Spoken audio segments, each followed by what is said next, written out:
Συνέλληνες μου, μεγάλη μου τιμή που είμαι στη Μέγια. Μεγάλη μου τιμή που είμαι ανάμεσα στα παλέτια.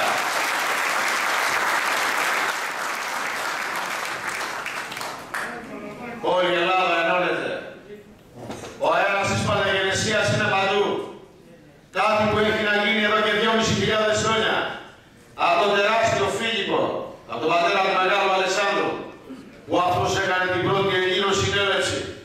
Ένωσε όλους τους Έλληνες, όλα τα πολιτισμικά τους και έδωσε το δικαίωμα στο μικρό και όλες τις ευκολίες και όλες τις πλατφόρμες να φτάσει να γίνει παγκοσμιοποιητής, που είναι ο τελευταίος παγκοσμιοποιητής των Ελλήνων.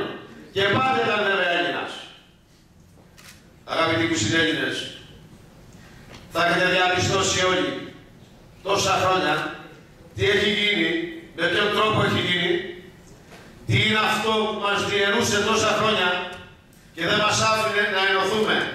Τι είναι αυτό που μας έκανε να μεταβιβάσουμε τη δύναμη του κράτους μας, διότι πρέπει να αντιληφθούμε ότι το κράτος είναι η δύναμη. Τον νίκησα κατά κράτος είναι μια όρατη δύναμη του ίδιου του έθνους. Ποιος μας την πήρε αυτή τη δύναμη, αγαπητοί μου συνέλληνες? Του τη μεταβιβάσαμε? Ποιοι ήταν αυτοί που μας πήραν την αντιπροσώπευση αντί του προσώπου μας? Σε ποια δημοκρατία γίνεται αυτό? Η δημοκρατία είναι μία και είναι ελληνική και δεν έχει δόγματα και ζει με ψεύτικες ξενοειδεολογίες. Έχει μόνο δημόσια διοίκηση και αν το θέλετε δεν είναι καν πολίτευμα, όπως έχω πει. Είναι η εκτελεστική εξουσία των δημοκρατικών αποφάσεων του ίδιου του Δήμου, του πολίτη, του οπλίτη, που πρέπει να είναι στα κοινά. Αυτό χάσαμε. Μεγάλος πόλεμος έγινε για να χάσουμε την αυτογνωσία μας. Όλοι διαφήμισαν σε όλο τον πλανήτη για να χαθεί η αυτογνωσία μας, η θέση μας, ποιοι είμαστε, από πού προερχόμαστε. Και δι' του ανθρώπου. Ο άνθρωπος με τον Έλληνα έχει όχι μόνο εξαρτημένη σχέση, αλλά είναι ταυτόσιμη. Είναι το ίδιο. Εκεί είναι ο μεγάλος αγώνας. Και εκεί χάσαμε, δεν ξέραμε ποιοι είμαστε. Μας κρύψαν την ιστορία μας, τη γραμματεία μας, την έλευσή μας. Και διαφήμισαν σε όλο τον πλανήτη όλοι οι εγκάθετοι καθηγητές πληρωμένοι για οποιαδήποτε μελέτη έβγαζαν ότι ο άνθρωπος είναι ο απόγονος του σόου, του πυθίκου. Σας λέω ότι οι Έλληνες είναι το άλλο γένος. Το γένος των ανθρώπων που έχουν έλευση.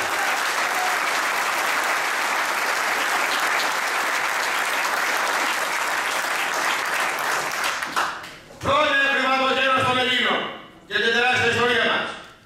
Και ως από εδώ μέσα δέχεται ότι τα αδέρφια μας είναι υπήθηκοι στα δέντρα και εμείς ξυπνήσαμε και φτιάξαμε το ανθρώπινο είδος. Άνθρωπος δεν μπορεί να το δεχτεί. Και δεν γίνεται. Από εκεί να καταλάβετε τι ψέμα, τι δυναστεία έχουμε φάει. Να συνεχίσω στην νεότερη ιστορία, στις μέρες μας, γιατί η ιστορία γράφεται από αυτούς και αλλοιώνεται πάντα. Μας είπαν ότι ο πλανήτης υπερθερμαίνεται και λιώνουν οι πάγοι. Μας βγάζαν μια αρκούδα ότι ταλαιπωριέται στα νερά. Και κάποια φώλια που δεν είχε τι να φάει. Και όλα τα μέσα μαζικής ενημέρωσης. Αυτοί οι παλιάτσοι δημοσιογράφοι που τις λέω πόρνες και πληρώνονται μόνο, είναι πόρνες αυτό που κάνουν. Και δεν είναι κανένα σοβαρός. Φυσικά είναι αγκυλωμένα και τα κανάλια, δεν μπορεί κανείς να εργαστεί πραγματικά. Γιατί χρωστάνε, γιατί υπάρχει ένα σύστημα. Υπάρχει μια μέγενη που είσαι μέσα και σε σφίγγει όσο πιο πολύ όλο και κάθε μέρα. Άρα, αγαπητοί συνέλληνες, και αυτό είναι ένα μεγάλο ψεύδος. Διπλάσιος είναι ο πάρος. Τίποτα από αυτά δεν έχει γίνει. Πόσο μεγάλα ψέματα έχουμε φάει. Αλλιώς τη δημοκρατία μας. Τι κάνουν και αριστεροί, τι κάνουν και δεξιά και κομμουνιστικοί. Όχι, είναι μία η δημοκρατία μας. Και μόνο οι Έλληνες την εφάρμοσαν, τη γέννησαν και μπορούν να την εφαρμόσουν. Και σήμερα η Ελλήνων πολιτεία και δημοκρατία είναι παρόν.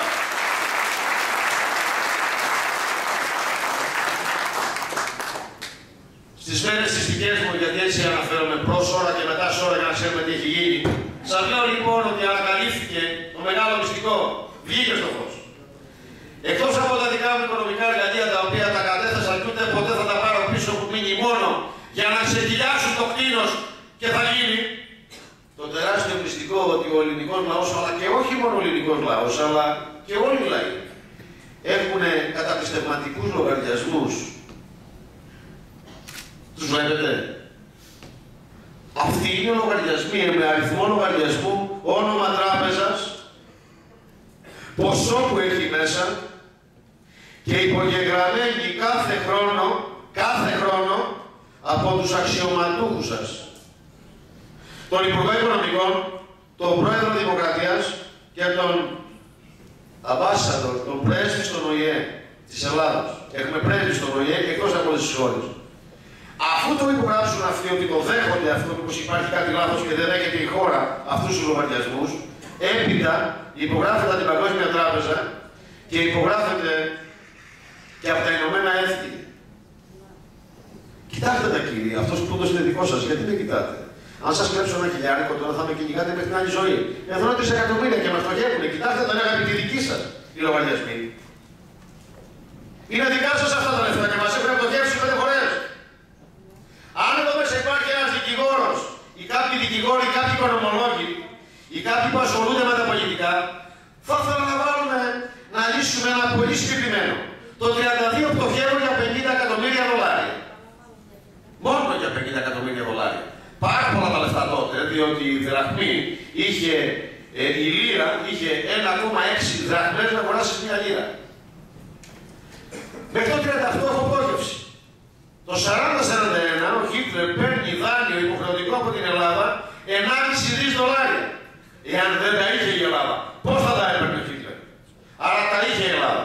Άρα αφού τα είχε η Ελλάδα, γιατί εγώ πτωχεύω για 50 εκατομμύρια δολάρια? Ποιος θα μανίσει αυτό το γρίφο ή δεν ενδιαφέρεται κανένας? Πόσα ψέματα μπορούμε να αντέξουμε ακόμα? Κύριοι, όλες οι πολιτικές στο Λαγίδι έπεσαν, διαλύθηκαν. Οι κομμουνισμοί, οι δημοκρατίες, οι βασιλείες, γιατί τίποτα δεν ήταν αληθινό, υπαρκτό, ορθό.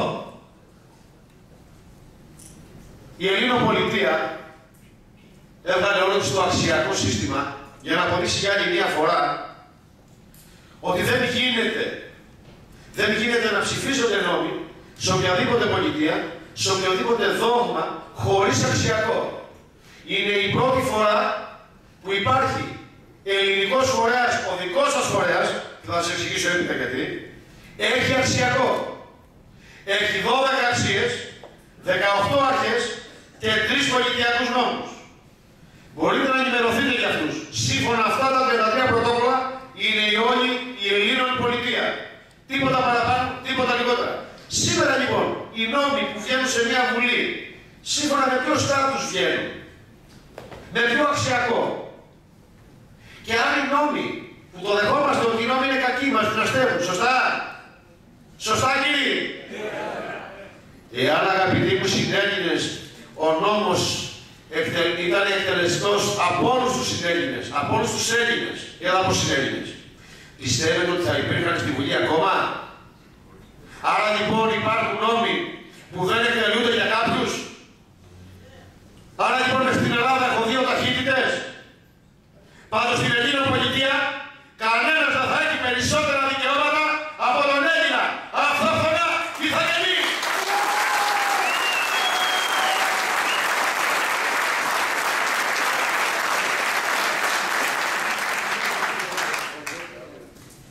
Μοιράσαμε την Ελλάδα σε αυτή την ιερή χώρα που έδωσε τα πάντα, που τα χειρονομικά της δικαιώματα είναι τεράστια.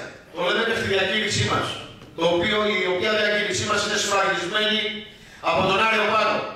Έχει ήδη περάσει έγκριση. Και δηλώνουμε ξεκάθαρα τα χειρονομικά δικαιώματα των Ελλήνων. Από τον Νίκο του Μεγάλου Αλεξάνδρου ήταν γεννημένοι Ρώμοι και μόνο Έλληνες δικούσαν. Αλλά ακόμα και στην αυτοκρατορία, τον Χαζάρα θα πω και αυτόν εκείνον, αν και ήταν ελληνικά τα λεφτά, της Ρωμανίας, ήταν πάλι με τα δικαιώματα του Μεγάλου Αλεξάνδρου, που η σύγκριτος έπρεπε να είναι μόνο Έλληνες. Ακόμα και σήμερα οι Έλληνες, οι βασιλιάδες πρέπει να είναι Έλληνες. Εάν ο βασιλιάς δεν έχει ελληνικό DNA, στον πλανήτη αυτό δεν θα είναι βασιλιάς, όπως το είπα. Γι' αυτό και όλοι αλλάξαν τον νόμο. Η Ελισάβετ η βασίλισσα Είναι βασίλισσα ενώ είναι Γερμανίδα, ενώ έχει το Φίλιππα τον Έλληνα. Το ίδιο και ο Χουάν Κάρλος, έχει τη Σοφία. Παράνομα βέβαια. Όλα αυτά τα δικαιώματα θα τα δούμε από την αρχή της διαδικασίας. Με όσο πιο πίσω και μπορούμε να πάμε. Η Ελλήνων πολιτεία είναι παρόν. Σε όλη την Ελλάδα υπάρχουν γύρω στα 100 γραφεία, ανοίγουν συνέχεια. Τα δικά σου γραφεία, των Ελλήνων τα γραφεία. Με ένα δημοκρατικό καταστατικό για την Ελλάδα, που είναι δικιά σου, για το μέλλον σου, για την ανάπτυξή σου, για τη ζωή σου, για τα πάντα.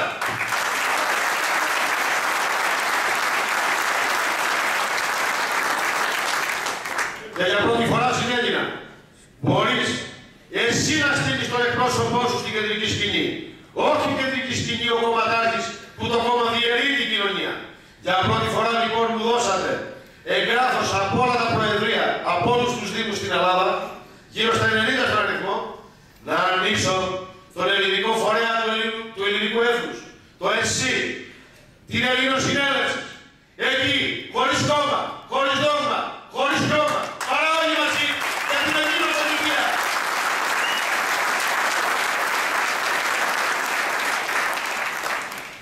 Μόνο ενωμένοι δεν θα νικηθούμε ποτέ. Κάνω πρόσκληση ανοιχτή σε όλους τους Έλληνες. Ξαναλέω, χωρίς κόμμα, χωρίς δόγμα, χωρίς χρώμα. Χρώμα είναι ότι αυτός έχει πολλά χρήματα, οπότε θα μας πει τι να κάνουμε. Όχι στην Ελληνοπολιτεία. Είναι όλα στημένα. Έχουν έρθει μόνο για σας. Ο πολίτης πρέπει να είναι ενεργός σε όλα τα γραφεία, σε όλους τους δήμους. Τα γραφεία στην Ελλάδα είναι των πολιτών. Δεν είναι δικά. Το θέμα δεν είναι ως ώρας. Το θέμα είναι η Ελλάδα. Η πολιτεία των Ελλήνων.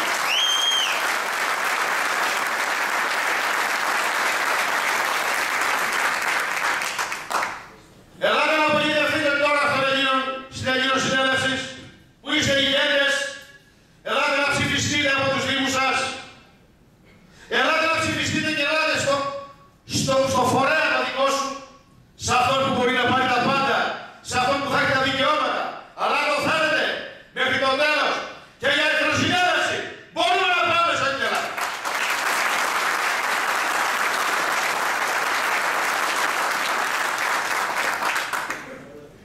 Άνοιγμα σε όλους λοιπόν. Μπορεί να απογοητευτεί ο καθένας από όλη την Ελλάδα, σε όλη την επικράτεια. Άνοιγμα σε όλα τα πολιτικά παιδιά, γιατί εγώ δεν βλέπω κόμματα. Δεν υπάρχει για μένα Νέα Δημοκρατία, δεν υπάρχει ΣΥΡΙΖΑ. Τι είχε προχθές ο ΣΥΡΙΖΑ? Δεν υπήρχε στα χρόνια μου. Τα τελευταία χρόνια είναι.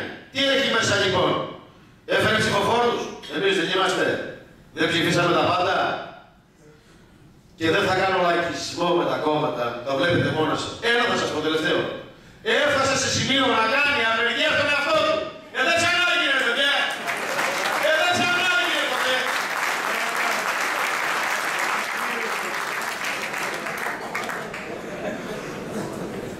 Όλοι έρχονται με ένα πρόγραμμα.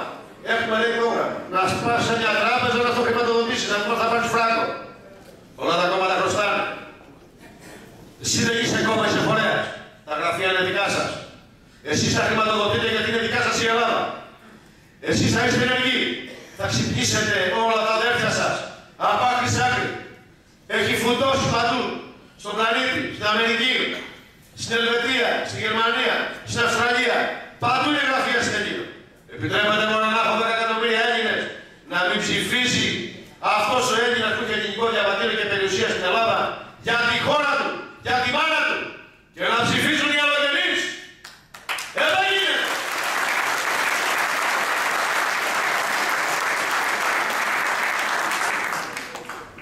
Εμείς είμαστε ανοιχτοί σε όλους.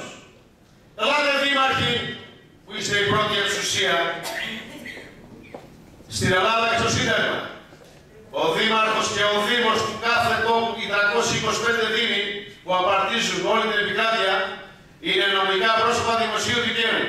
Δηλαδή, κράτη. Η κυβέρνηση εκπροσωπεί τους δήμους που είναι κράτη.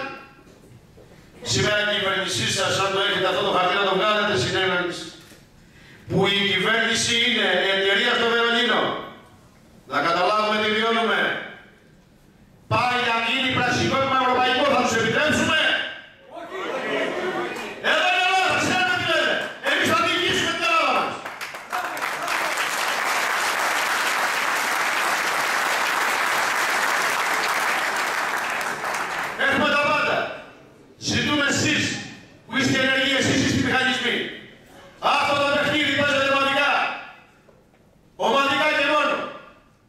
Ζητάω την ένωση όλων των Ελλήνων, τίποτα άλλο. Ελάτε να ψηφιστείτε. Ελάτε να διοικήσετε. Με αξίες, με αρχές, με νόμους νομοτέλεια. Τίποτα παραπάνω και λιγότερα. Θα τα πάρετε όλα. Η ώρα ή τίποτα είναι αυτή τη φορά. Ελάτε και δεν φαντιζόμαστε.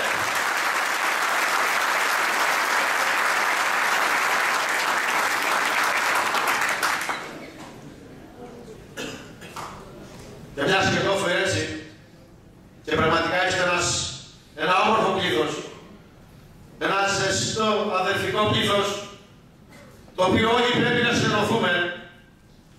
Εμείς που πρωτοξεκινήσαμε, είπα ότι δίνουμε ένα ανέργο για την Ελλάδα, για τους Έλληνες, να μην ξαναπροδώσει κανένας, γιατί τούτη χώρα και σε όλο το πλανήτη υπάρχουν τεράστιες προδοσίες. Και οι προδοσίες τιμωρούν το γένος μας και όλα αυτά που συμβαίνουν είναι από προδοσίες που κάποιος Έλληνας αποστάτησε. Σε αυτόν τον αγώνα, αγαπητοί, που γίνεται ανίδιο τελώς σε όλη την Ελλάδα, αλλά έχει περόπλα, έχει πλούτο. Έλα να το πάρουμε. Δεν πρέπει να ξαναπροδώσει κανένας.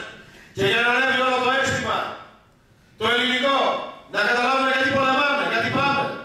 Και να φύγουμε από την ύπνωση, όπου είναι ο αδερφός του θανάτου. Υπάρχει ένας όρκος Ελλήνων που ορκιζόμαστε να μην ξαναπροδώσουμε τον Έλληνα και ότι θα είμαστε μέχρι την απελευθέρωση της Ελλάδας μας. Είναι όμορφο να ακούσει στη Βέρεια ένας ελάνιος όρκος που έχει χρόνια να ακουστεί. Ο τελευταίος ακούστηκε στις Παντέες.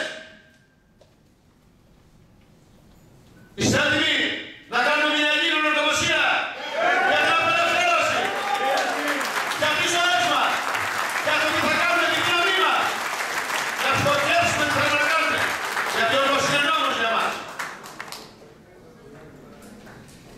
Όσοι θέλουν να ξεκινήσουν την ορκομοσία να ορκιστούν, ας έρθουν μπροστά. Ελάτε συνεργές. Ελάτε όλα τα αδέρφια μαζί.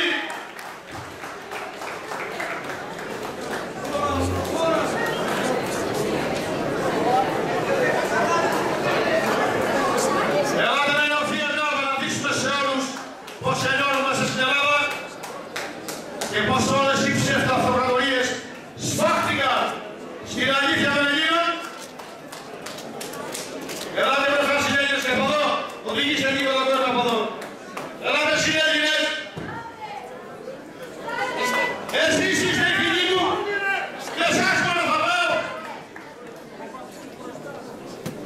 Σηκωθείτε κάτω και εδώ που είναι λίγο και πάνε λίγο τον κόσμο πιο εδώ, σε παρακαλώ. Μπράβο συνέλληνες. Έτσι θα νικήσουμε.